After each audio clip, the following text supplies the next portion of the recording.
आज हम मौजूद हैं F72 में कॉलेज रोड 31 कॉलेज ब्लॉक और इस हाउस के ओनर हैं जनाब उमर साहब। इन्होंने तकरीबन 1.5 साल पहले 15 किलोवाट का ऑन ग्रिड सोलर सिस्टम लगाया था और ये इससे काफ़ी खुश हैं क्योंकि इनका बिल कंसिस्टेंटली माइनस में जा रहा है और ये पूछ रहे हैं कि ये पैसे अब वापदा से क्लेम कैसे किए जाएँ। तो अगर जो लोग वीडियो देख रहे हैं और किसी का इस तरह का एक्सपीरियंस है तो ज़रूर शेयर करें। तो अब चलते हैं जी उमर साहब की तरफ। अस्सलाम वालेकुम उमर भाई, कैसे हैं? वालेकुम सलाम जी, बिल्कुल ठीक ठाक जी सर, तो सिस्टम आपने लगाया सोलर सिस्टम 1.5 साल पहले जी जी। और अपनी थोड़ी सी इसमें राय का इजहार करें। क्या आप महसूस करते हैं सिस्टम लगाने से पहले और लगाने के बाद? अच्छा जी, आई बिन सोलर के लिए बेसिकली तकरीबन कोई 2-2.5 साल से मैं प्लान कर रहा था कि सोलर लगाया जाए या ना लगाया जाए, लेकिन कन्फ्यूजन थी कि इसको लगाया जाए या ना लगाया जाए। बेसिकली ये कन्फ्यूजन थी। और अगर ये मैं लगवाता हूँ तो ये कितने अरसे में इसके पैसे कवर अप होंगे या कोई और इश्यूज़ ना हो, कोई दरम्यान में कोई एक्स्ट्रा एक्सपेंसेस वगैरह इस तरह की चीज़ें ना आएँ। 2-3 जगह से मैंने चेक किया। फाइनली नदीम भाई के साथ किसी ने रिकमेंड किया और इनसे मैंने बात की और जिस तरीके से इन्होंने मुझे समझाया और सारा डिटेल्स इन्होंने मुझे की, मुझे एक सेकंड नहीं लगा और मैंने कर दिया कि अप्रूव कर दिया कि जी इसको हम लगवाते हैं। और आई थिंक इसको हो गए हैं अक्टूबर 2020 में आई थिंक हमने ये लगाया था। और उससे पहले ये था कि ऑन एन एवरेज हमारा जो समर्स में बिल आता था वो तकरीबन 35 से 45,000 के दरमियान आता था बिल, और उसके अलावा जो रफ़ एवरेज होता था वो हमारा तकरीबन 20-25 हज़ार सर्दियों में बिल आता था। उसके बाद ये हुआ कि जब अक्टूबर में जब हमने लगा लिया तो मुझे याद है पहले महीने हमारा फिर बिल आया कोई तकरीबन 18-20 हज़ार। तो मैंने नदीम भाई से कंप्लेंट की कि क्यों आया है बिल, तो उन्होंने समझाया, सारी डिटेल समझाई कि क्या प्रोसेस है, किस तरह होगा। और पहले महीने में थोड़े बहुत 1-2 इश्यूज़ आए थे, लेकिन उसके बाद नेक्स्ट मंथ से आई थिंक दिसंबर 2020 से लेके ऑनवर्ड्स आज तक अल्हम्दुलिल्लाह मेरा जो बिल आ रहा है वो स्टार्टिंग मतलब अभी पिछले 3 महीने छोड़ के उससे पहले जितने भी हमारा बिल था वो 20,000 -18,000 -20,000 -24,000 तक हमारे बिल आ रहे थे। अभी पास्ट 3-4 मंथ्स में जो बिल आया वो -8,000 -10,000 इस तरह के बिल्स अब आ रहे हैं अभी। जी, आपसे गुजारिश है कि वो बिल शेयर कर दीजिएगा, हम उसमें एड्रेस और वो जी बिल्कुल एलिमिनेट करके तो शेयर कर देंगे इसको। अच्छा, आपको वो जो एक प्रॉब्लम आ रही थी वोल्टेज लॉस की और फेज़ फेल होने की, जिसमें आपको एक परेशानी का सामना था कि सिस्टम आपका बंद हो जाता था या अनस्टेबल होता था, उसके बारे में थोड़ा बताएं क्योंकि वो इशू होता है वापडा के एंड से। जबकि कस्टमर चूँकि वो फर्स्ट टाइम सोलर जो लगा रहा होता है तो उसको बिल्कुल भी इस चीज़ का आइडिया ही नहीं हो रहा होता कि वो क्या करे, किसके पास जाए। तो वो ज़रा बता दें अपना एक्सपीरियंस उस हवाले से। आई गेस को 15 से 20 दिन एक प्रॉब्लम चलती रही थी। I think almost a month जो उसमें प्रॉब्लम आई थी वो 2 फेज़ और 3 फेज़ का आई थिंक एक इशू एक तो वो आया था कि जो वापडा बैग से जो बिजली आ रही थी वो हमारी 2 फेज़ आ रही थी और सोलर जो था वो हमेशा 3 फेज़ पे चलता है। तो जब मैंने नदीम भाई को मैंने आगे कंप्लेंट की, उन्होंने आगे सारा चेक किया, उन्होंने कहा जी हमारी तरफ से तो सारा सही आ रहा है। वापडा वालों को बुलाते तो वो कहते जी हमारी तरफ से भी सारा सही आ रहा है। तो फाइनली जब सीनियर किसी को आईएसको में किसी को कहलवाया, उन्होंने आगे जब चेक की तो पता चला कि वो 2 फेज़ पे हमारी बिजली चल रही थी जिसकी वजह से वो इशू आ रहा था। और आई थिंक वो पूरे 1 महीने का प्रोसेस था, तकरीबन 20-25 डेज़ का। उसके बाद वो सारा सब कुछ ठीक हो गया। जहाँ तक मुझे याद पड़ता है पहले इशू आया था एक फ़ेज़ मिस था, फिर वो फ़ेज़ रिकवर किया उन्होंने और उसके बाद वोल्टेज का इशू आना शुरू हो गया। एक फ़ेज़ पे वोल्ट हाई आ रहे थे, बिल्कुल ऐसे ही। तो वो आते थे, चेक करते थे। 2 दफ़ा वो आए हैं, उन्होंने वेरीफाई किया, उन्होंने कहा जी कि ठीक है। फिर एक दिन हमने एक कंबाइन विज़िट रखा, हमने कहा कि आप वापडा वालों को बुला लें और हम भी आ जाते हैं।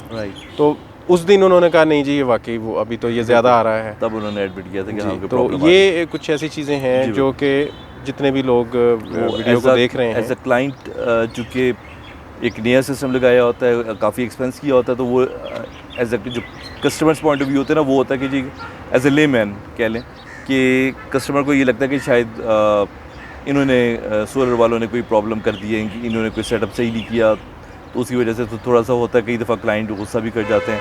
थोड़ी सी मैंने भी गुस्सा किया था हल्का सा जी, ऐसे ही कि ये क्या मसला है, क्यों हो रहा है। तो लेकिन अल्हम्दुलिल्लाह वो पहले 1 महीने का प्रोसेस था, उसके बाद आज तक अल्हम्दुलिल्लाह कोई इशू नहीं हुआ। जी, वो कस्टमर अपनी जगह पे जा होता है कि उसने 10, 12, 15 लाख रुपए लगा के सिस्टम यकमुश्त अदायगी की है पेमेंट की, और फिर अगर वो उसको प्रॉब्लम आ रही हो तो वो पैनिक क्रिएट होना शुरू हो जाती है कि प्रॉब्लम्स आ रही हैं। तो कस्टमर अपनी जगह पे राइट होता है, बट हमारी ज़िम्मेदारी है कि कस्टमर को गाइड करें इस हवाले से कि ये बेसिकली प्रॉब्लम है क्या, और इसके लिए किसको जाके उन्होंने अप्रोच करना है, इधर वापडा को करना है या सोलर वालों को करना है। अच्छा उमर भाई, ये बताएं कि अभी आपने सोलर लगा लिया, अभी डेफिनेट सी बात है, पहले 21, 22, 23 रुपये था यूनिट का रेट, इस वक्त कोई 28 रुपये का है DHA में, बैरिया में तो 40 रुपीज़ पे चार्ज हो रहा है इस वक्त अंदाज़न। तो हमें एक सिचुएशन एज्यूम करते हैं कि आप सुबह सो के उठते हैं और आपको पता चलता है कि ये सोलर वाली जो बात थी एक ड्रीम था, एक्चुअली भी लगा नहीं है, अभी आप प्लान ही कर रहे हैं, तो आपकी फ़र्स्ट प्रेफरेंस क्या होगी? आप इसको लाइट ही लेंगे या आप सोचेंगे कि अब लगा लेना चाहिए? मेरा ख्याल है कि जिस तरह पहले मैं 2 साल वेट करता रहा हूँ, अब मैं सेकंड नहीं लगाऊंगा, क्योंकि सोलर के साथ जितना सुकून है वो आई थिंक अब मैं सोचता हूँ, रिग्रेट करता हूँ कि ये जो मैंने 1.5 साल पहले लगाया, ये मुझे 3 साल पहले लगा लेना चाहिए था। सही। तो ये जो आपकी एक सेविंग चल रही है, यानी कि आपका बिल तो अब आपको नहीं आ रहा है, तो एक एनर्जी इंडिपेंडेंट है, अब आपका एनर्जी प्लांट अपना है, ज़ाती है, और इसमें जो हमारी ग्रिड कंपनी है, वापडा है या नेपरा जिसे कह लें, मेन अथॉरिटी है, उन्होंने आपको एक फैसिलिटी दी है कि जो आप एक्सेस यूनिट बेचते हैं वापस ग्रिड को, रात के टाइम पे जो कंजप्शन है वो आपकी उसके साथ एडजस्ट हो जाती है, और इसी तरह से आपका ज़ीरो या माइनस में बिल चल रहा होता है। तो इस सिनारियो में आप उनको क्या कहना चाहेंगे? मतलब डेफिनेट सी बात है, प्रॉब्लम मसले मसाइल अपनी जगह पे हैं, लेकिन बहरहाल ये एक फैसिलिटी तो है ही है कि अगर ये अलाउ नहीं किया जाता पाकिस्तान में नेट मीटरिंग, तो मेरे ख्याल से इतना वाइड लेवल बेनिफिट लोगों को मिल नहीं सकता था। बिल्कुल ऐसी अगेन एज अ लेमैन, जब शुरू में सोलर का मुझे आइडिया नहीं था कि कॉन्सेप्ट क्या है और किस तरह से सेविंग होती है। अभी चूँकि जो नेट मीटरिंग वाला कॉन्सेप्ट है वो जब समझ आ गई थी, उसके बाद मैं तो बल्कि जो भी जानने वाले हैं, फ्रेंड्स वगैरह, सबको मैं कहता हूँ कि जी लगवाएं, जी फ़ौरन लगवाएं, और नेट मीटरिंग के साथ लगवाएं, क्योंकि नेट मीटरिंग के साथ ही आपको फ़ायदा होता है बेसिकली। जी, तो उमर भाई आपका बहुत शुक्रिया। मैं लास्ट में यही ऐड करना चाहूँगा कि अगर आपके यहाँ एक घर है इस्लामाबाद में, DHA में, बहरिया में, या किसी भी एक ऐसे सेक्टर में, इस वक्त इस घर की कीमत क्या होगी उमर भाई? रफली आई थिंक 30 प्लस 30 करोड़।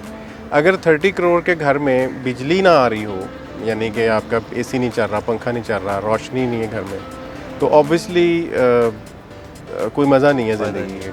तो मेरे ख्याल से रोटी कपड़े मकान के बाद जो एनर्जी है, ये हमारी 4th लार्जेस्ट नीड बन चुकी है, और फिर ये कि एनर्जी इंडिपेंडेंट होना, और फिर उसकी फीलिंग होना कि आप अपनी मर्ज़ी से बिजली को इस्तेमाल कर रहे हैं, घर में गेस्ट आ गए हैं, आपको परवाह नहीं है कि AC चल रहा है, कितनी देर से चल रहा है। ये एक बहुत अच्छी एक कह लें फैसिलिटी है गवर्नमेंट ऑफ पाकिस्तान की तरफ से, नेपरा और वापडा की तरफ से, कि उन्होंने अलाउ किया हुआ है, और माइट पॉसिबल अगले 1-2 साल में इसको टेम्परेरीली वो स्टॉप कर दें, शट डाउन कर दें, क्योंकि एक कैपेसिटी होती है ग्रिड की, लाइक आपका 200 kVA का ट्रांसफार्मर है, तो वो 200 ही फीडबैक ले सकता है जब तक उसको अपग्रेड ना किया जाए। तो अगर वो कैपेसिटी अचीव हो जाएगी और इश्यूज़ होंगे, तो माइट पॉसिबल वो उसको टेम्परेरीली शट डाउन कर दें, कि अभी रोक दें, क्योंकि ऐसा होता रहा है, अमेरिका में भी था, उन्होंने बंद किया था, कुछ अर्से के लिए बैन कर दिया था कि हम कंज्यूमर से जिनके लगे हुए हैं सिस्टम उनका चलता रहेगा, बट नए सिस्टम जो है वो नेट मीटरिंग में शामिल नहीं किए जाएंगे। उस सूरत में कस्टमर हाइब्रिड ही यूज़ कर सकता है। तो ये था जी आज का हमारा interview. Please like our channels and subscribe and share. Thank you.